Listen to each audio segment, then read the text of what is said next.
അപ്പം ഇന്ന് നമ്മൾ പൈത്തൺ പ്രോഗ്രാമിങ്ങിൽ ബേസിക് ആയിട്ട് ഒരു ബേസിക് കാൽക്കുലേറ്റർ നമ്മൾ ഡെയിലി യൂസ് ചെയ്യാറുണ്ടല്ലോ. കാൽക്കുലേറ്ററൊക്കെ നമ്മൾ മാത്സും അല്ല അക്കൗണ്ട്സിന് വേണ്ടി ഉപയോഗിക്കാറുണ്ടല്ലോ. അപ്പോൾ ആ ബേസിക് കാൽക്കുലേറ്റർ അത് എങ്ങനെ നമുക്ക് ഒരു സോഫ്റ്റ്വെയർ ആയിട്ട് അതിനെ ഡെവലപ്പ് ചെയ്യാൻ പറ്റും യൂസിങ് പൈത്തൺ, അത് നമുക്ക് ഇന്ന് പഠിച്ചെടുക്കാം. ഒരു ബേസിക് കാൽക്കുലേറ്ററിൽ എന്തൊക്കെയാണ് വേണ്ടത്? ഞാനൊരു ചെറിയ കാൽക്കുലേറ്റർ നിങ്ങൾക്ക് വരച്ച് കാണിക്കുകയാണ്. അപ്പോൾ നമ്മൾ കാൽക്കുലേറ്റർ കണ്ടിട്ടുണ്ടാവുമല്ലോ. ഇപ്പം നമ്മൾ കടയിൽ പോയി കാൽക്കുലേറ്റർ ചിലപ്പോൾ വാങ്ങിച്ചിട്ടുണ്ടാവും നമ്മുടെ സ്കൂള് കോളേജ് കാര്യങ്ങൾക്ക് വേണ്ടി. അപ്പം ഒരു കാൽക്കുലേറ്റർ ബേസിക് ആയിട്ടുള്ള ഒരു കാൽക്കുലേറ്ററിൽ ഉള്ള കാര്യങ്ങൾ എന്തൊക്കെയാണ്? ആദ്യം ഏകദേശം ഒരു റെക്ടാങ്കിൾ ഷേപ്പിലാണ് ആ കാൽക്കുലേറ്റർ ഉള്ളത്. അതിലൊരു ഡിസ്പ്ലേ ഓപ്ഷൻ ഉണ്ട്. എന്ന് വെച്ചാൽ ഒരു ചെറിയ ഒരു ഡിസ്പ്ലേയുടെ ഓപ്ഷൻ ഉണ്ടാവും. അതിലാണ് നമ്മൾ ഈ നമ്പേഴ്സ് ഒക്കെ കാണുന്നത്. പിന്നെ ഉള്ളത് നമുക്ക് താഴെ കീപാഡ് ഉണ്ടാവും. അപ്പോൾ ആ കീപാഡിൽ അതിൽ നമ്പേഴ്സ് ഒക്കെ ഉണ്ട്. പിന്നെ അരിത്മെറ്റിക് ഫങ്ഷൻസ് ഉണ്ട്. അപ്പോൾ ആ അരിത്മെറ്റിക് ഫങ്ഷൻസ് എന്ന് പറയുമ്പോൾ നമ്മുടെ അഡീഷൻ സബ്ട്രാക്ഷൻ ഒക്കെ ചെയ്യാനുള്ള ആ പ്ലസും മൈനസും കാര്യങ്ങളൊക്കെ ഉണ്ട്. അപ്പം ഒരു കാൽക്കുലേറ്റർ എന്ന് പറയുന്നത് ഇങ്ങനെ ഉണ്ടാവും. അതിൽ നമുക്ക് ആദ്യം ബേസിക് ആയിട്ട് 9 നമ്പേഴ്സ്, നമ്മുടെ മൊബൈലിൻ്റെ കീപാഡ് ആയാലും നമ്മുടെ കാൽക്കുലേറ്ററിൻ്റെ കീപാഡ് ആയാലും ബേസിക് ആയിട്ട് ആവശ്യമുള്ളത് 9 നമ്പേഴ്സ് ആണ്. അപ്പോൾ ഈ 9 നമ്പേഴ്സും പിന്നെ അതിൻ്റെ അരിത്മെറ്റിക് ഫങ്ഷൻസ് ആണ് നമുക്ക് ആവശ്യമുള്ളത്. അപ്പോൾ ഇവിടെ 7, 8, 9, പിന്നെ ഇവിടെ 6, 4, 5, 6, 4, 5, 6, പിന്നെ 1, 2, 3. പിന്നെ വേണ്ടത് നമുക്ക് പ്ലസ് ഫങ്ഷൻ, മൈനസ് ഫങ്ഷൻ, പിന്നെ ഒരു ആസ്ട്രിക് ഫങ്ഷൻ, വേണമെങ്കിൽ ഒരു റോവും കൂടി നമുക്ക് ആഡ് ചെയ്തിട്ട് അവിടെ നമുക്ക് സി എന്ന് വെച്ചാൽ ഇത് ക്ലിയർ ചെയ്യാനായിട്ട് ഒരു ബട്ടൺ. ഇപ്പം നമ്മളിവിടെ ടൈപ്പ് ചെയ്തിരിക്കുന്ന നമ്പേഴ്സൊക്കെ ക്ലിയർ ചെയ്യണ്ടേ, എറേസ് ചെയ്യണ്ടേ. അപ്പോൾ അതിനൊരു ഓപ്ഷൻ, പിന്നെ സം ഈക്വൽ ടു ചെയ്യാൻ ഒരു ഓപ്ഷൻ, പിന്നെ വേണമെങ്കിൽ ഒരു ഹാഷ് ഓപ്ഷൻ. ഇതാണ് ഉള്ളതൊരു വളരെ ബേസിക് ആയിട്ടുള്ള ഒരു കാൽക്കുലേറ്റർ നമ്മൾ ഇത് ഡെവലപ്പ് ചെയ്യാൻ പോകണം. അപ്പം ഇതിനെ ഒരു സോഫ്റ്റ്വെയർ ആയിട്ട് എങ്ങനെ നമുക്ക് ഡെവലപ്പ് ചെയ്യാം എന്നുള്ളതാണ് നമ്മൾ ഈ പൈത്തൺ കോഡിങ്ങിൽ ഇന്ന് പഠിക്കാൻ പോകുന്നത്. അപ്പം നമുക്ക് തുടങ്ങാം. അപ്പോൾ നമുക്ക് പൈത്തൺ കോഡിങ്ങിൽ മെയിനായിട്ട് വേണ്ടത് നമ്മളിപ്പോൾ ഈ പറഞ്ഞ കാര്യങ്ങൾ തന്നെ, ഇതാണ് നമ്മുടെ ഔട്ട്പുട്ട്. എന്ന് വെച്ചാൽ നമുക്ക് ഇങ്ങനെ ഒരു കാൽക്കുലേറ്റർ ഒരു സോഫ്റ്റ്വെയർ ആയിട്ട് വേണം. അതിൽ നമുക്ക് ഈ അഡിഷൻ, സബ്ട്രാക്ഷൻ, മൾട്ടിപ്ലിക്കേഷൻ, ഡിവിഷൻ, ഈ കാര്യങ്ങളൊക്കെ നമുക്ക് ചെയ്യാൻ കഴിയണം. ഓക്കെ, അപ്പം അതാണ് നമ്മൾ സോഫ്റ്റ്വെയർ ആയിട്ട് ഡെവലപ്പ് ചെയ്യാൻ പോകുന്നത്. അപ്പോൾ ഒരു സോഫ്റ്റ്വെയർ ആയിട്ട് ഡെവലപ്പ് ചെയ്യുമ്പോഴും നമുക്ക് ആ സെയിം ലോജിക്കാണ് നമുക്ക് വേണ്ടത്. ആ ലോജിക് എന്ന് പറയുമ്പോൾ നമുക്ക് we need numbers first. So നമ്മൾ കോഡ് ചെയ്യാൻ തുടങ്ങുമ്പോൾ ആദ്യം നമ്മൾ വേണ്ടത് നമുക്ക് ആ നമ്പേഴ്സ് ഉള്ള ബട്ടൺസ് ആണ് വേണ്ടത്. അപ്പോൾ ഞാൻ ബട്ടൺസ് എന്ന് പറഞ്ഞ് ഒരു ചെറിയ ടേബിൾ ആദ്യം ക്രിയേറ്റ് ചെയ്യുവാണ്. ടേബിൾ എന്തിനാണ് ക്രിയേറ്റ് ചെയ്യുന്നതെന്ന് വെച്ചാൽ, ഇപ്പം ഈ കാൽക്കുലേറ്റർ ഉള്ളത് നമ്മൾ 9 നമ്പേഴ്സ്, 9 ഡിജിറ്റ്സ് ഇവിടെ എഴുതിയിട്ടുണ്ട്. 1, 2, 3, 4, 5, 6, 7, 8, 9. അപ്പോൾ ഇത് ഉള്ള ഫോർമാറ്റ് കണ്ടാൽ ഇത് ഒരു ടേബിൾ ഫോർമാറ്റ് ആണ്. എന്ന് വെച്ചാൽ it has 3 rose, it has in fact 4 rose, പിന്നെ 4 കോളമും ഉണ്ട്. അപ്പം 4 റോവും 4 കോളമും ഉള്ള ഒരു കാൽക്കുലേറ്റർ ആണ് നമ്മൾ റെഡിയാക്കുന്നത്. പിന്നെ നമ്മൾ ഡിസ്പ്ലേയിലോട്ട് വരാം. ആദ്യം നമ്മൾ ബട്ടൺസ് റെഡിയാക്കാം. അപ്പം ഈ ബട്ടൺസിനെ നമ്മൾ ടേബിളായിട്ട് എഴുതുമ്പോൾ നമ്മൾ എങ്ങനെ എഴുതണം? ഇപ്പം ഇവിടെ ഉള്ള നമ്പേഴ്സാണ് നമ്മൾ എഴുതാൻ പോകുന്നത്. എന്ന് വെച്ചാൽ 7, 8, 9, 4, 5, 6, 1, 2, 3. അപ്പം എനിക്ക് അതാണ് വേണ്ടത്. അപ്പം ഞാൻ ഈ 7, 8, 9 എഴുതുമ്പോൾ നമ്മൾ വെറും 7 മാത്രം എഴുതിയാൽ പോരാ, നമ്മൾ അതിനെ ഒരു എക്സ്ക്ലമേറ്ററി മാർക്കിൻ്റെ അകത്ത് എഴുതണം. എന്ന് വെച്ചാൽ ഈ ബേസിക് ആയിട്ട് ഈ പ്രോഗ്രാമിംഗ് ലാംഗ്വേജിൽ നമുക്ക് വേണ്ടത് ആ കമ്പ്യൂട്ടറിന് മനസ്സിലാവണം നമുക്ക് എന്താണ് ഔട്ട്പുട്ട് വേണ്ടതെന്നുള്ളത്. അപ്പം നമ്മൾ 1, 2, 3 നമ്പേഴ്സ് ആയിട്ട് എഴുതാം, അല്ല നമുക്ക് ആ ഒരു ബട്ടണായിട്ട് നമുക്ക് വേണ്ടതുണ്ട്. ആ ബട്ടണിൻ്റെ മുകളിൽ നമുക്ക് ഈ ഒരു ടെക്സ്റ്റ് ആണ് വേണ്ടത്. ടെക്സ്റ്റ് ഉള്ളത് it is also called as strings. അപ്പോൾ സ്ട്രിങ് ആണ് നമുക്ക് വേണ്ടത്. String, STRING. അപ്പോൾ ആ സ്ട്രിങ് ആണ് നമുക്ക് വേണ്ടത്. അപ്പോൾ അതിനു വേണ്ടിയാണ് നമ്മൾ ഈ സ്ട്രിങ് ആണ് നമുക്ക് വേണ്ടത്. അപ്പോൾ ആ സ്ട്രിങ്ങിന് വേണ്ടിയാണ് നമ്മൾ ഇതിനെ ഈ എക്സ്ക്ലമേറ്ററി മാർക്കിൻ്റെ അകത്ത് എഴുതുക. നോട്ട് ഡബിൾ കൊട്ടേഷൻ വേണ്ട, സിംഗിൾ കൊട്ടേഷൻ്റെ അകത്ത് എഴുതിയാൽ മതി. അപ്പം ഈ കമ്പ്യൂട്ടർ കമ്പൈൽ ചെയ്യുമ്പോൾ എന്ന് വെച്ചാൽ ഈ പ്രോഗ്രാം നമ്മൾ റൺ ചെയ്യുമ്പോൾ അതിന് മനസ്സിലാവും ഇതിനെ ഒരു ബട്ടണായിട്ട് ക്രിയേറ്റ് ചെയ്യണം. ആ ബട്ടണിൻ്റെ ഓരോ ബട്ടണിൻ്റെ മുകളിലും ഇവിടെ കാണിച്ചിരിക്കുന്ന നമ്പർ, ഈ കൊട്ടേഷൻ്റെ അകത്ത് കാണിച്ചിരിക്കുന്ന നമ്പേഴ്സ് അവിടെ എഴുതണം എന്നുള്ളത് ആ കമ്പ്യൂട്ടറിന് മനസ്സിലാവണം. അതാണ് കാര്യം. ഓക്കെ, അപ്പം ഇതാണ് നമ്മുടെ ആദ്യത്തെ റോയിൽ വരുന്ന നമ്പേഴ്സ് 7ഉം 8ഉം 9ഉം. പിന്നെ ഡിവിഷൻ ആപ്ലിക്കേഷൻ നമ്മളിവിടെ എഴുതിയത് അഡീഷൻ ആണ്, പക്ഷെ ഇവിടെ ഡിവിഷൻ ആയിട്ട് നമുക്ക് എഴുതാം. നമുക്ക് എങ്ങനെ വേണമെന്ന് വെച്ചാൽ അങ്ങനെ നമുക്ക് റെഡിയാക്കാം. പിന്നുള്ളത് ഇപ്പൊ നമ്മൾ 7, 8, 9 എഴുതിയല്ലോ. അപ്പൊ അത് അടുത്ത് നമുക്ക് വേണ്ടത് 4, 5, 6. ഓക്കെ, പിന്നുള്ളത് 1, 2, 3. പിന്നെ ഇത് ഡിവിഷൻ കഴിഞ്ഞു, സബ്ട്രാക്ഷൻ മൾട്ടിപ്ലിക്കേഷൻ കഴിഞ്ഞു, പിന്നെ സബ്ട്രാക്ഷൻ കഴിഞ്ഞു. പിന്നെ നമുക്ക് വേണ്ടത് ഇതാണ് എന്ന് വെച്ചാൽ അഡീഷനും ഈക്വൽ ടുവും വേണം. പിന്നെ നമുക്ക് വേണ്ടത് ഇക്കാര്യം എന്ന് വെച്ചാൽ നമ്മുടെ ക്ലിയർ ഓപ്ഷൻ എന്ന് വെച്ചാൽ നമ്മൾ ഈ നമ്പർ ഒക്കെ ടൈപ്പ് ചെയ്തിട്ട് നമുക്ക് വീണ്ടും പുതിയ നമ്പർ എഴുതാൻ ആദ്യമുള്ള നമ്പേഴ്സ് നമുക്ക് എറേസ് ചെയ്യണ്ടേ. അപ്പോൾ എറേസ് ചെയ്യുന്നതാണ് നമ്മൾ ഈ ക്ലിയർ ഓപ്ഷനിൽ കാണിക്കുന്നത്. ഓക്കെ, ഇത് സ്റ്റുഡൻസും ചെയ്യാം, സ്കൂൾ സ്റ്റുഡൻസും ചെയ്യാം, കോളേജ് സ്റ്റുഡൻസ്, വർക്കിംഗ് പ്രൊഫഷണൽ, ആർക്ക് വേണമെങ്കിലും ഈ ആപ്പ് ഡെവലപ്പ് ചെയ്യാൻ പറ്റും. ബേസിക് മാത്സ് ആൻഡ് ഇംഗ്ലീഷ് അറിഞ്ഞാൽ മതി. ഓക്കെ, ഇപ്പം നമ്മൾ ബട്ടൺസ് റെഡിയാക്കി. ഓക്കെ, ആ ബട്ടൺസ് ഏത് കോളമിലുള്ളത് എന്നാണ് ഇവിടെ കാണിക്കുന്നത്. ഇപ്പം ഇവിടെ 7 കഴിഞ്ഞിട്ട് ഞാൻ 1,0, 1,1, 1,2 ഒക്കെ എഴുതിയിട്ടുണ്ട്. അതെന്താണ്?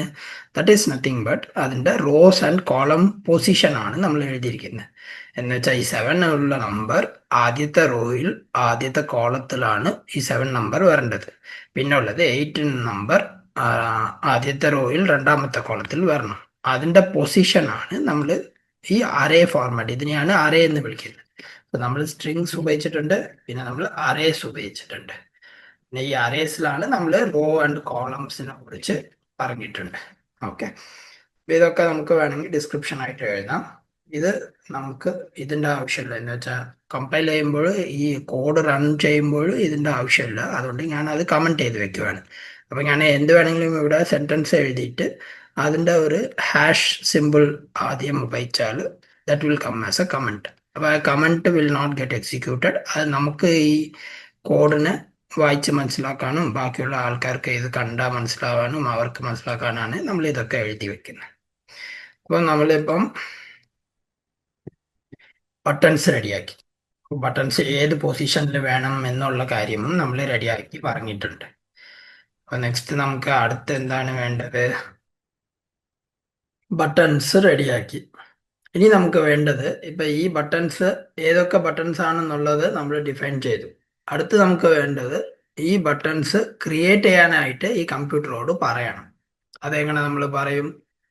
അതിനാണ് നമ്മൾ അടുത്ത് കോഡ് ചെയ്യാൻ പോകുന്നത്. നമ്മൾ ബട്ടൺസ് ഏതൊക്കെ ബട്ടൺസ് വേണമെന്ന് നമ്മൾ റെഡിയാക്കി വെച്ചിട്ടുണ്ട്. അതിപ്പം ആ ബട്ടൺസ് ഒക്കെ നിങ്ങൾ ക്രിയേറ്റ് ചെയ്യൂ എന്ന് ഈ കമ്പ്യൂട്ടറിന് മനസ്സിലാവണം. അപ്പം അതാണ് നമ്മൾ ഇവിടെ മെൻഷൻ ചെയ്യുന്നത്. അതായത് ഇവിടെ നമ്മൾ ഒരു ഫോർ എന്ന് പറഞ്ഞ് ഒരു കണ്ടീഷൻ സ്റ്റേറ്റ്മെന്റ് എഴുതുന്നുണ്ട്. For text row column. ഇതെന്താന്ന് വെച്ചാൽ ഇറ്റ് വിൽ റെഫർ ടു നമ്മൾ ഈ ബട്ടൺസ് കൊടുത്തിട്ടുണ്ടല്ലോ 7, 8, 9 അതിൻ്റെ ബട്ടൺസ്, അതാണ് ടെക്സ്റ്റ് എന്ന് പറയുന്നത്. റോ എന്ന് പറയുന്നത് ഏത് റോയിൽ എവിടെ വേണം. ഇപ്പം നമ്മൾ ഇവിടെ കാണിച്ചല്ലോ, നമുക്ക് 7 എന്ന് പറയുന്ന നമ്പർ നമുക്ക് ആദ്യത്തെ റോയിൽ ആദ്യത്തെ കോളത്തിലാണ് വേണ്ടത്. 8 എന്ന് പറയുന്ന നമ്പർ ആദ്യത്തെ റോയിൽ ആദ്യത്തെ കോളത്തിലാണ് വേണ്ടത്. അപ്പോൾ അത് തന്നെ നമുക്ക് ഇങ്ങോട്ടും ഇവിടെ മെൻഷൻ ചെയ്തിട്ടുണ്ട്. അപ്പോൾ അതിനെ ഓരോ വാല്യൂ ആയിട്ട് എടുത്ത് ഇൻ ബട്ടൺസ് നെക്സ്റ്റ് നമ്മൾ ക്രിയേറ്റ് ചെയ്യുന്നത് ക്രിയേറ്റ് ബട്ടൺ എന്ന് വെച്ചാൽ ഈ ഓരോ നമ്പർ ഇട്ട ബട്ടൺസ് ക്രിയേറ്റ് ചെയ്യൂ എന്നുള്ള കാര്യം നമ്മൾ ഈ പൈത്തണിനോട് പറയണം.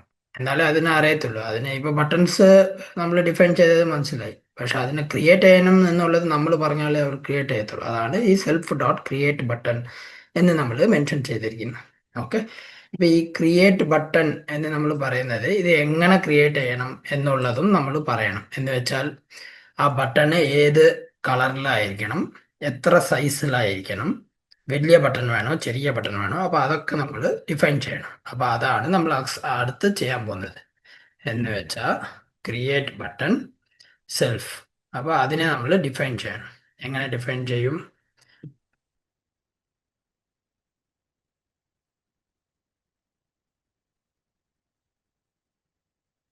അപ്പം നമ്മൾ മെൻഷൻ ചെയ്യാൻ പോകുന്നത് ബട്ടൺസിന്റെ റോ ആൻഡ് കോളത്തിന്റെ എത്രയാണ് വെയിറ്റ് എന്ന് വെച്ചാൽ അതിന്റെ സൈസ് എത്രയായിരിക്കണം. ഇത് 1 into 1 എന്ന് പറയുമ്പോൾ അത് ഒരു സ്ക്വയർ ബട്ടൺ ആയിട്ട് ക്രിയേറ്റ് ആവും.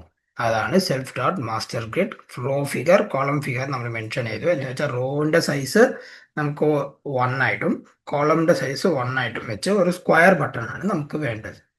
അതാണ് നമ്മളിവിടെ ഡിഫൈൻ ചെയ്തിരിക്കുന്നത്. പിന്നെ നമ്മൾ ഡിഫൈൻ ചെയ്യുന്നത് ടെക്സ്റ്റ്.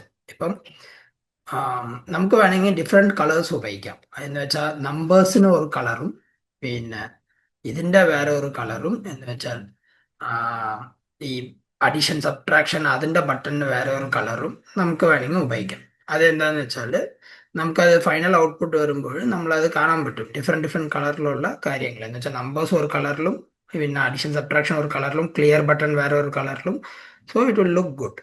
അത് ഒരു ഭംഗിയായിട്ട് ഒരു ഔട്ട്പുട്ട് നമുക്ക് കിട്ടും. അതുകൊണ്ട് നമുക്ക് വേണമെങ്കിൽ ഡിഫറെൻറ്റ് കളേഴ്സ് ഉപയോഗിക്കാം. അപ്പം ഞാനിവിടെ കളറിൻ്റെ ഫോർമാറ്റാണ് തരുന്നത്. ഇപ്പോൾ ബാക്ക്ഗ്രൗണ്ട് കളർ, ഇവിടെ കളറിൻ്റെ ഓരോ കളറിനും പൈത്തോണിൽ കോഡിംഗ് ഉണ്ട്. എന്ന് വെച്ചാൽ അതിനെ ഓരോ കോഡ് വെച്ചാണ്. ഇപ്പോൾ F0 ഉപയോഗിച്ചാൽ അത് വൈറ്റ് കളർ ആയിരിക്കും. FF9 F0A ഉപയോഗിച്ചാൽ അത് യെല്ലോ കളർ ആയിരിക്കും. അങ്ങനെ നമുക്ക് ഏത് കളർ വേണമെങ്കിലും നമുക്കത് ഡിഫൈൻ ചെയ്യാം. അപ്പോൾ നമ്മളിപ്പോൾ ഇതുവരെ എന്താ ചെയ്തിരിക്കുന്ന ബട്ടൺസ് നമ്മൾ ഡിഫൈൻ ചെയ്തിട്ടുണ്ട്. എന്നിട്ട് ബട്ടൺസിനെ ക്രിയേറ്റ് ചെയ്യണം എന്ന് പൈത്തണിന് പറഞ്ഞിട്ടുണ്ട്. അത് എങ്ങനെയാണ് ക്രിയേറ്റ് ചെയ്യേണ്ടത്, ഏത് സൈസിലാണ് ക്രിയേറ്റ് ചെയ്യേണ്ടത് എന്നുള്ള കാര്യവും നമ്മൾ മെൻഷൻ ചെയ്തിട്ടുണ്ട്. പിന്നെ ആ ഓരോ ബട്ടണും ഏത് കളറായിരിക്കണം എന്നുള്ള കാര്യവും നമ്മൾ മെൻഷൻ ചെയ്തിട്ടുണ്ട്. ഇനി നമ്മൾ അടുത്ത് ചെയ്യേണ്ടത് നമുക്ക് ബട്ടൺസ് കിട്ടിയല്ലോ. ബട്ടൺസ് നമ്മൾ ക്രിയേറ്റ് ചെയ്തിട്ടുണ്ട്.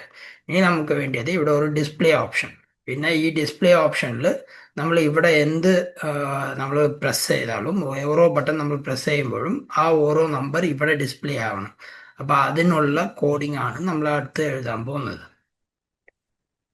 നമ്മൾ ഇപ്പം ബട്ടൺസ് ഡിഫൈൻ ചെയ്തിട്ടുണ്ട്. പിന്നെ ബട്ടൺസിൽ ഏതൊക്കെ കളർ വേണം എന്നുള്ളത് ഡിഫൈൻ ചെയ്തിട്ടുണ്ട്. ഏത് ബട്ടൺ ഏത് റോസ് ഏത് കോളമിലാണ് വേണ്ടത് എന്നുള്ളതും ഡിഫൈൻ ചെയ്തിട്ടുണ്ട്. ഇപ്പം നമ്മൾ ആ ബട്ടൺ പ്രസ് ചെയ്യുമ്പോൾ അപ്പോൾ ആ പ്രസ് ചെയ്യുന്ന ഫംഗ്ഷനും പിന്നെ ആ പ്രസ് ചെയ്താൽ എവിടെയാണ് ഡിസ്പ്ലേ ചെയ്യണം എന്നുള്ള ഫംഗ്ഷനാണ് നമ്മൾ എഴുതാൻ പോകുന്നത്. റെഡിയാണോ? അപ്പം നമ്മൾ ആദ്യം എഴുതുന്നത് command equal to lambda. Lambda എന്ന് പറയുന്നത് ഒരു ഫംഗ്ഷനാണ്. That is a arithmetic function. നമ്മളിപ്പോൾ ഈ കാൽക്കുലേറ്റർ ബേസിക് ആയിട്ട് ഉപയോഗിക്കുന്നത് അഡീഷൻ സബ്ട്രാക്ഷൻ മൾട്ടിപ്ലിക്കേഷൻ ഡിവിഷൻ ചെയ്യാനല്ല. അപ്പോൾ അതിനൊരു ഫംഗ്ഷനാണ് നമ്മൾ കമ്പ്യൂട്ടർ പ്രോഗ്രാമിൽ അത് മെൻഷൻ ചെയ്യുന്ന ലാംഡ എന്ന്. അപ്പോൾ ഇതിൽ self dot on button click എന്ന് വെച്ചിട്ട് നമ്മൾ ഒരു ടെക്സ്റ്റ് തരുന്നുണ്ട്. ഇപ്പോൾ ഈ ടെക്സ്റ്റ് സി എന്ന് വെച്ചാൽ നമ്മൾ ഒരു സി എന്ന് പറഞ്ഞ് ഒരു ബട്ടൺ റെഡി ആക്കിയിട്ടുണ്ട്. അത് എന്തിനാണ്? ക്ലിയർ ചെയ്യാൻ. എന്ന് വെച്ചാൽ നമ്മൾ ഓൾറെഡി ചില നമ്പേഴ്സ് ഇൻപുട്ട് ചെയ്തിട്ടുണ്ട്. അപ്പോൾ ആ നമ്പേഴ്സ് നമുക്ക് വേണമെങ്കിൽ അത് ക്ലിയർ ചെയ്തിട്ട് വീണ്ടും പുതിയ നമ്പേഴ്സ് നമുക്ക് മെൻഷൻ ചെയ്യാം. അപ്പോൾ അതിനാണ് നമ്മൾ ക്ലിയർ ഡിസ്പ്ലേ തന്നിരിക്കുന്നത്. ഇപ്പോൾ ഈ ഓൺ ബട്ടൺ എന്ന് പറയുന്ന ഫംഗ്ഷന് നമ്മൾ ഇതുവരെ ഡിഫൈൻ ചെയ്തിട്ടില്ല. എന്ന് വെച്ചാൽ ഓൺ ബട്ടൺ ക്ലിക്ക് എന്നുള്ളതിൽ ക്ലിക്ക് ചെയ്യുമ്പോൾ എന്താണ് സംഭവിക്കണം എന്നുള്ള കാര്യം നമ്മൾ അതും പറയണം. അതും നമ്മൾ പൈത്തൺ കോഡിനോട് പറഞ്ഞാൽ അത് എക്സിക്യൂട്ട് ചെയ്യുമ്പോൾ അത് കറക്റ്റായിട്ട് ചെയ്യത്തുള്ളൂ. അപ്പോൾ ഈ ബട്ടൺ ഡിസ്പ്ലേ ചെയ്യാനും പിന്നെ അതിൻ്റെ നമുക്ക് അതൊരു ഗ്രാഫിക്കൽ യൂസർ ഇന്റർഫേസ് ആയിട്ട് നമുക്ക് കിട്ടണം. എന്ന് വെച്ചാൽ കാൽക്കുലേറ്റർ ഒരു സോഫ്റ്റ്വെയർ ആയിട്ട് നമുക്ക് കിട്ടണം. അപ്പോൾ അത് സോഫ്റ്റ്വെയർ ആയിട്ട് കിട്ടാണ് നമ്മൾ GUI, അതായത് ഗ്രാഫിക്കൽ യൂസർ ഇന്റർഫേസ് എന്ന് പറഞ്ഞ ഒരു കാര്യമാണ് ഉപയോഗിക്കുന്നത്. അപ്പോൾ ആ ഗ്രാഫിക്കൽ യൂസർ ഇന്റർഫേസിനാണ് TK എന്ന് നമ്മൾ പൈത്തോണിൽ യൂസ് ചെയ്യുന്നത്. TK എന്നുള്ള ലൈബ്രറി ഉപയോഗിക്കുകയാണ് ഗ്രാഫിക്കൽ യൂസർ ഇന്റർഫേസിന് നമ്മൾ ആദ്യം എഴുതേണ്ടത്. അതിൻ്റെ ലൈബ്രറിയെ നമ്മൾ ഇമ്പോർട്ട് ചെയ്യണം. അപ്പോൾ ആ ലൈബ്രറിയുടെ പേരാണ് tkinter എന്ന് പറയും. അപ്പോൾ tkinter എന്നുള്ള ലൈബ്രറിയെ നമ്മൾ ഇമ്പോർട്ട് ചെയ്താൽ നമുക്ക് ഈ ഒരു കാൽക്കുലേറ്റർ ഒരു സോഫ്റ്റ്വെയർ ആയിട്ട് നമുക്ക് കിട്ടത്തുള്ളൂ. ഒരു ഗ്രാഫിക്സ് ആയിട്ട് വിത്ത് ഡിഫറെൻറ്റ് കളേഴ്സ്, ഈ നമ്മൾ മെൻഷൻ ചെയ്തിരിക്കുന്ന വൈറ്റ് യെല്ലോ കളറൊക്കെ നമുക്ക് അതിൽ കിട്ടത്തുള്ളൂ. അപ്പോൾ അതിനാണ് ഈ ബട്ടൺ ഈക്വൽ ടു tk.button എന്ന് നമ്മൾ ഡിഫൈൻ ചെയ്യുന്നത്. അടുത്ത് നമുക്ക് ഡിഫൈൻ ചെയ്യേണ്ടത് ഇപ്പം നമ്മളിവിടെ എന്ന് വെച്ചാൽ ഏത് സൈസിലാണ് നമുക്ക് ആ ബട്ടൺ വേണം എന്നുള്ള കാര്യം നമ്മൾ മെൻഷൻ ചെയ്തിട്ടുണ്ട്. റോ ഏത് സൈസിലായിരിക്കണം, കോളം ഏത് സൈസിലായിരിക്കണം എന്നുള്ളത്. രണ്ടാമത് നമ്മൾ മെൻഷൻ ചെയ്യേണ്ടത് ഈ ഓരോ ക്യാരക്ടറും എന്ന് വെച്ചാൽ ഈ ഓരോ 789 എന്ന് പറയുന്ന നമ്പറും ക്ലിയർ ബട്ടൺ ഈ ബട്ടണൊക്കെ ഏത് സൈസിലാണ് നമുക്കത് വേണ്ടതെന്നുള്ള കാര്യമാണ് നമ്മൾ മെൻഷൻ ചെയ്യുന്നത്. ഇത് നമ്മൾ സെയിം നമ്മുടെ വേർഡ് ഡോക്യുമെന്റ് മൈക്രോസോഫ്റ്റ് എക്സൽ ഒക്കെ ഉപയോഗിക്കാറുണ്ടല്ലോ. അപ്പോൾ അതിൽ നമുക്ക് വല്ല ടൈപ്പ് ചെയ്യണമെന്ന് വെച്ചാൽ അതിൻ്റെ ഓരോ ഫോണ്ടും കാര്യങ്ങളൊക്കെ ഉണ്ട്. നമുക്കത് ബോൾഡ് ആയിട്ട് വേണോ, ഇറ്റാലിക്സ് ആയിട്ട് വേണോ, അണ്ടർലൈൻഡ് ആയിട്ട് വേണോ, പിന്നെ നമുക്ക് ടൈംസ് ന്യൂ റോമൻ ആണോ വേണ്ടത്, ഏരിയൽ ആണോ വേണ്ടത്, അങ്ങനെ കുറേ ഫോണ്ട് ടൈപ്സ് ആൻഡ് സ്റ്റൈൽസ് ഉണ്ട്. അപ്പോൾ ആ ഫോണ്ട് സ്റ്റൈലാണ് നമ്മളിവിടെ മെൻഷൻ ചെയ്തിരിക്കുന്നത്. അപ്പോൾ ഇന്ന ഫോണ്ട് സ്റ്റൈലിൽ ഇന്ന സൈസിലാണ് ആ ബട്ടണിൻ്റെ മുകളിൽ the text will be written. അതാണ് കാര്യം. നമ്മൾ ഇപ്പോൾ ഇത് മെൻഷൻ ചെയ്തിട്ടുണ്ട്. അപ്പോൾ നമ്മുടെ ബട്ടണിൻ്റെ കാര്യം റെഡിയായി. എല്ലാം ബട്ടണിൻ്റെ എന്തൊക്കെ ബട്ടണാണ് വേണ്ടത്, ബട്ടണിൻ്റെ സൈസ് എന്തായിരിക്കണം, കളർ എന്തായിരിക്കണം, എല്ലാം നമ്മൾ മെൻഷൻ ചെയ്തു. നെക്സ്റ്റ് നമുക്ക് മെൻഷൻ ചെയ്യേണ്ടത് ഈ ഓൺ ബട്ടൺ ക്ലിക്ക്. അപ്പൊ ഈ ബട്ടൺ ക്ലിക്ക് നടക്കുമ്പോൾ നമുക്ക് എന്താണ് കിട്ടുന്നത് എന്നുള്ളതാണ് നമ്മൾ മെൻഷൻ ചെയ്യേണ്ടത്. അപ്പം ഓൺ ബട്ടൺ ക്ലിക്ക് ചെയ്യുമ്പോൾ എന്താണ് സംഭവിക്കണം എന്നുള്ള കാര്യമാണ് നമ്മളിപ്പോൾ പറയാൻ പോകുന്നത്. അതായത് if text is equal to എന്ന് വെച്ചാൽ ഈക്വൽ ടു മെൻഷൻ ചെയ്താൽ അത് നമ്മൾ ഡിസ്പ്ലേയിൽ അപ്ഡേറ്റ് ചെയ്യണം. എന്ന് വെച്ചാൽ ഇപ്പം നമ്മൾ 1+2 എന്ന് ഞെക്കി അത് കഴിഞ്ഞിട്ട് നമ്മൾ ഈക്വൽ ടു ബട്ടൺ ഞെക്കുകയെന്ന് വെച്ചാൽ അതിൻ്റെ ഔട്ട്പുട്ട് 1+2=3 എന്ന് അത് ഡിസ്പ്ലേ ആവണം. ആ കാര്യമാണ് നമ്മൾ ഇപ്പോൾ ഇവിടെ ഈ ഓൺ ബട്ടൺ ക്ലിക്ക് എന്നുള്ള ഫംഗ്ഷനിൽ ഡിഫൈൻ ചെയ്തിരിക്കുന്നത്. ഓക്കെ, അപ്പോൾ അതിൻ്റെ ക്യാരക്ടറും കാര്യങ്ങളും നമ്മൾ അതിൽ മെൻഷൻ ചെയ്തിട്ടുണ്ട്. അത് കഴിഞ്ഞിട്ട് നമ്മൾ ഈക്വൽ ടു ബട്ടൺ ഞെക്കുകയെന്ന് വെച്ചാൽ അതിൻ്റെ ഔട്ട്പുട്ട് 1+2=3 എന്ന് അത് ഡിസ്പ്ലേ ആവണം. ആ കാര്യമാണ് നമ്മൾ ഇപ്പോൾ ഇവിടെ ഈ ഓൺ ബട്ടൺ ക്ലിക്ക് എന്നുള്ള ഫംഗ്ഷനിൽ ഡിഫൈൻ ചെയ്തിരിക്കുന്നത്. ഓക്കെ, അപ്പൊ അതിന്റെ ക്യാരക്ടറും കാര്യങ്ങളും നമ്മൾ അതിൽ മെൻഷൻ ചെയ്തിട്ടുണ്ട്.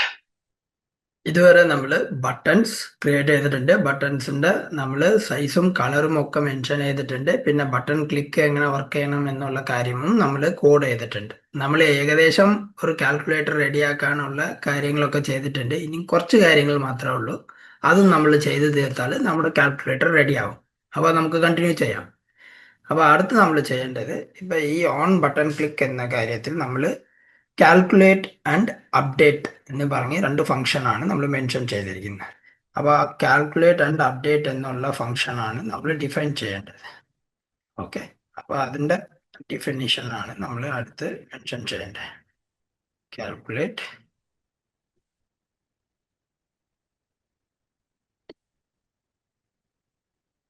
ഓക്കെ, അപ്പോൾ അതിൻ്റെ കാൽക്കുലേഷനിൽ നമ്മൾ മെൻഷൻ ചെയ്യുന്നത് ആ ഒരു നമ്മൾ 1 2 അങ്ങനെ നമ്പർ കൊടുത്തിട്ട് അഡീഷൻ സബ്ട്രാക്ഷൻ മെൻഷൻ ചെയ്യുമ്പോൾ അതിൻ്റെ ഡിസ്പ്ലേയിൽ അതിൻ്റെ ഔട്ട്പുട്ടോ അല്ല എററോ എന്തെങ്കിലുമൊക്കെ വരണം. അതാണ് നമ്മൾ കാൽക്കുലേറ്റ് സെൽഫിൽ നമ്മൾ ഡിസ്പ്ലേ ചെയ്യുന്നത്. പിന്നെ ഉള്ളത് നമുക്ക് ഡിഫൈൻ അപ്ഡേറ്റ് ഡിസ്പ്ലേ. ഈ അപ്ഡേറ്റ് ഡിസ്പ്ലേ എന്ന് വെച്ചാൽ നമ്മുടെ 1 2 ക്യാരക്ടേഴ്സ് കൊടുത്തിട്ട് പിന്നെ നമ്മൾ അഡീഷൻ ആണോ സബ്ട്രാക്ഷൻ ആണോ ഏത് ഫംഗ്ഷനാണ് നമ്മൾ സെലക്ട് ചെയ്തതെന്ന് വെച്ചാൽ എന്നാൽ ആ ഫംഗ്ഷൻ്റെ നമുക്ക് അതിൻ്റെ ഔട്ട്പുട്ട് കിട്ടണം. അതാണ് ഡിഫൈൻ ഓഫ് അപ്ഡേറ്റ് ഡിസ്പ്ലേ എന്ന് നമ്മൾ പറയുന്നത്. അപ്പോൾ ഇതൊക്കെ നമുക്ക് റെഡിയായി. നമ്മുടെ ബട്ടൺസ് റെഡിയാക്കിയിട്ടുണ്ട്, കളർ റെഡിയാക്കിയിട്ടുണ്ട്, നമ്മൾ ബട്ടൺ ഓരോ ബട്ടൺ ഞെക്കുമ്പോൾ എന്താണ് സംഭവിക്കുന്നത് എന്നുള്ള കാര്യം റെഡിയാക്കിയിട്ടുണ്ട്. പിന്നെ നമ്മൾ കാൽക്കുലേഷൻ എങ്ങനെയാണ് ചെയ്യേണ്ടതെന്നുള്ള കാര്യം റെഡിയാക്കിയിട്ടുണ്ട്. നമുക്ക് ഇനിയും ചെയ്യേണ്ട ഒരു കാര്യം എന്താ വെച്ചാൽ നമ്മുടെ കാൽക്കുലേറ്റർ ഏത് സൈസിലാണ് നമുക്ക് വേണ്ടതെന്നുള്ള കാര്യമാണ് നമുക്ക് മെയിനായിട്ട് ഡിഫൈൻ ചെയ്യേണ്ടത്. അപ്പം ആ സൈസിലുള്ള കാര്യങ്ങൾ നമുക്ക് ഡിഫൈൻ ചെയ്യാൻ നമ്മൾ ഒരു ക്ലാസ് ഉപയോഗിക്കുന്നു. ബേസിക് കാൽക്കുലേറ്റർ എന്ന് പറഞ്ഞ ഒരു ക്ലാസ് ഉപയോഗിച്ചിട്ട് അതിനകത്ത് നമ്മൾ ആ ഒരു കാൽക്കുലേറ്ററിന് ഒരു ടൈറ്റിൽ തരുന്നുണ്ട്. ഇപ്പൊ നമ്മൾ കടയിൽ കാൽക്കുലേറ്റർ വാങ്ങിച്ചാൽ കാൽക്കുലേറ്ററിന്റെ കമ്പനിയുടെ പേര് കാണുള്ളൂ. കാസിയോ എന്ന് പറഞ്ഞ് കമ്പനിയുടെ പേര് നമുക്ക് കാൽക്കുലേറ്ററിന്റെ മുകളിൽ കാണാൻ പറ്റും. അപ്പോൾ അതാണ് നമ്മൾ ചെയ്യുന്നത്. അപ്പം നമ്മൾ അതിൻ്റെ ടൈറ്റിൽ ഒന്ന് തന്നിട്ട് കാൽക്കുലേറ്റർ ഏത് സൈസിലാണ് വേണ്ടതെന്നുള്ള കാര്യവും നമുക്ക് മെൻഷൻ ചെയ്യണം. പിന്നെ അത് റീസൈസ് ചെയ്യാൻ പറ്റുമോ അല്ല വേണ്ട, നമുക്ക് റീസൈസിങ് ഓപ്ഷൻ വേണ്ട. അപ്പോൾ ആ കാര്യങ്ങളൊക്കെയാണ് നമ്മൾ ഇവിടെ മെൻഷൻ ചെയ്യുന്നത്. ഇതും നമുക്ക് ഈ ടി കിൻറ്റർ എന്ന് പറഞ്ഞ ലൈബ്രറിയിൽ നമുക്ക് ഇതിനായിട്ടുള്ള ഫംഗ്ഷൻ ഉണ്ട്. എങ്ങനെ ഡിസ്പ്ലേ ചെയ്യണം, എങ്ങനെ ഇതാക്കണം, എല്ലാ കാര്യങ്ങളും ഉണ്ട്. അപ്പം നമ്മൾ ഇതിൻ്റെ ഡിസ്പ്ലേയും പിന്നെ ഇതിൻ്റെ സൈസും ഒക്കെ റെഡിയാക്കിയിട്ടുണ്ട്. നമ്മൾ ബട്ടൺസ് ക്രിയേറ്റ് ചെയ്തിട്ടുണ്ട്.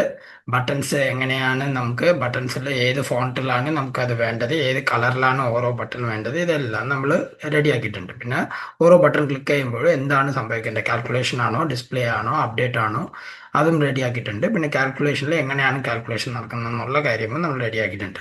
ഈ കാൽക്കുലേഷൻ മാത്ത് ഫംഗ്ഷൻ ആണ്. മാത്ത് ഫംഗ്ഷൻ എന്നുള്ള ലൈബ്രറി ഓൾറെഡി ഇതിൽ ഇൻബിൽട്ട് ആണ്. അപ്പോൾ അതിൻ്റെ ഫങ്ഷൻസും കാര്യങ്ങളാണ് നമ്മൾ ഉപയോഗിച്ചിരിക്കുന്നത്. ഇതെങ്ങനെയാന്ന് വെച്ചാൽ, ഇപ്പോൾ പൈത്തണിന് കുറേ കാര്യങ്ങൾ ചെയ്യാൻ പറ്റും. മാത്സ് അഡീഷൻ സബ്ട്രാക്ഷനും ചെയ്യാൻ പറ്റും. വേണമെങ്കിൽ ഒരു ഗെയിമിംഗ് ആപ്ലിക്കേഷൻ റെഡിയാക്കാൻ പറ്റും, വെബ് ആപ്ലിക്കേഷൻ റെഡിയാക്കാൻ പറ്റും, മൊബൈൽ ആപ്ലിക്കേഷൻ നമ്മുടെ ഈ ഫ്ലിപ്കാർട്ട്, ആമസോൺ പോലുള്ള മൊബൈൽ ആപ്ലിക്കേഷൻ വേണമെങ്കിൽ നമുക്ക് റെഡിയാക്കാം. അപ്പോൾ എന്ത് വേണമെങ്കിൽ നമുക്ക് പൈത്തൺ കൊണ്ട് ചെയ്യാൻ പറ്റും. അപ്പോൾ ഓരോ കാര്യങ്ങൾ ചെയ്യാനും നമുക്കിപ്പം ഒരു ഇ കോമേഴ്സ് വെബ്സൈറ്റ്, ഇപ്പോൾ ആമസോൺ പോലത്തെ ഒരു ആപ്പാണ് ഡെവലപ്പ് ചെയ്യുന്നത് വെച്ചാൽ അതിനായിട്ടുള്ള ഫംഗ്ഷനും ലൈബ്രറിയും അതിൽ എന്തൊക്കെ കാര്യങ്ങളുണ്ടോ അതിനനുസരിച്ചുള്ള ഫങ്ഷൻസ് ആൻഡ് ലൈബ്രറീസ് കാണും. ഇവിടെ നമ്മൾ കാൽക്കുലേറ്ററാണ് ഉപയോഗിക്കുന്നത്. അപ്പോൾ കാൽക്കുലേറ്ററിന് വേണ്ടത് ഒരു GUI, graphical user interface display ചെയ്യാനും പിന്നെ അതിൻ്റെ മാത്സ് ചെയ്യാനും. അപ്പോൾ അതിൻ്റെ മാത്തമെറ്റിക്സ്, അരിത്മെറ്റിക് ഫംഗ്ഷൻസിന് വേണ്ടി ലൈബ്രറി, സെപ്പറേറ്റ് ലൈബ്രറി കാണും. പിന്നെ നമുക്ക് ഈ ഗ്രാഫിക്കൽ യൂസർ ഇന്റർഫേസിനുള്ള ലൈബ്രറിയാണ് ഈ TeachInter എന്ന് പറയുന്ന ലൈബ്രറി നമ്മൾ ഉപയോഗിച്ചിട്ടുണ്ട്. അപ്പോൾ ഇത്രയൊക്കെ ആവശ്യമുള്ളൂ ഒരു ബേസിക് ആയിട്ട് ഒരു കാൽക്കുലേറ്റർ റെഡിയാക്കാൻ. അപ്പോൾ നമുക്ക് ഇതിൻ്റെ ഫൈനൽ ക്ലൈമാക്സിലോട്ട് വരുന്നുണ്ട്. എന്ന് വെച്ചാൽ ഈ ഔട്ട്പുട്ട് എങ്ങനെയാണ് ഡിസ്പ്ലേ ചെയ്യുന്നതെന്നുള്ള കാര്യമാണ് നമ്മൾ പറയാൻ പോകുന്നത്. നമ്മൾ ഇത്രയും നേരം ഒരു സൂപ്പറായിട്ട് ബ്യൂട്ടിഫുൾ ആയിട്ട് ഒരു കോഡ് ഡെവലപ്പ് ചെയ്തിട്ടുണ്ട്. നമ്മൾ അതിൻ്റെ ഔട്ട്പുട്ടാണ് നമ്മൾ ചെക്ക് ചെയ്യാൻ പോകുന്നത്. ചിലപ്പോൾ നമ്മൾ കോഡ് ഡെവലപ്പ് ചെയ്തിട്ട് വല്ല എറർ വരാനും സാധ്യതയുണ്ട്. എറർ നമുക്ക് റെക്ടിഫൈ ചെയ്യാം. പക്ഷേ ഇത് നമ്മൾ ബെസ്റ്റ് ആയിട്ടുള്ള കോഡാണ് നമ്മൾ ഡെവലപ്പ് ചെയ്തിരിക്കുന്നത്, കോഡിങ് ചെയ്തിരിക്കുന്നത്. അപ്പോൾ അതിൻ്റെ ഔട്ട്പുട്ട് നമുക്കിപ്പോൾ കാണാം. അതിൻ്റെ ഫയലിൻ്റെ പേര് ഞാൻ ഇവിടെ മെൻഷൻ ചെയ്യുവാണ്. Python developer P1. ഇതാണ് നമ്മുടെ ഔട്ട്പുട്ട്. അപ്പോൾ നമ്മളിവിടെ മെൻഷൻ ചെയ്തിരിക്കുന്ന ഓരോ കാര്യങ്ങളും നമുക്ക് ഇവിടെ കാൽക്കുലേറ്റർ ആയിട്ട് കിട്ടിയിട്ടുണ്ട്. അപ്പോൾ ഈ കാൽക്കുലേറ്ററിൽ നമ്മൾ കൊടുത്തിരിക്കുന്ന ബേസിക് കാൽക്കുലേറ്റർ എന്നുള്ള ടൈറ്റിലുണ്ട്. അതിൻ്റെ സൈസ് ഇത്രയുണ്ട്. പിന്നെ റീസൈസ് ചെയ്യാൻ പറ്റുമോ ഇല്ലയോ എന്നുള്ളതുണ്ട്. പിന്നെ നമ്മൾ ഏതൊക്കെ കളേഴ്സ് ആണോ ഇവിടെ മെൻഷൻ ചെയ്തത്, വൈറ്റ്, യെല്ലോ, ഗ്രീൻ, റെഡ്, ആ എല്ലാ കളേഴ്സും നമുക്ക് ഇവിടെ കാണാൻ പറ്റുന്നുണ്ട്. നമ്മളിവിടെ ഏത് വേണമെങ്കിലും ചെയ്യാം. എനിക്കിപ്പോൾ ആഡീഷൻ വേണമെങ്കിൽ 51+20 ചെയ്യണമെന്ന് വെച്ചാൽ എത്രയാണെന്ന് വെച്ചിട്ട് 2.1 അതിൻ്റെ ഓപ്ഷൻ നമുക്ക് കിട്ടിയിട്ടുണ്ട്. പിന്നെ വേണമെങ്കിൽ 65 ഇൻറ്റു 75 അതിൻ്റെ അരിത്മെറ്റിക് ഓപ്ഷൻസ് നമുക്ക് കിട്ടുന്നുണ്ട്. അപ്പോൾ ഇതാണ് നമ്മുടെ ഫൈനൽ ഔട്ട്പുട്ട്.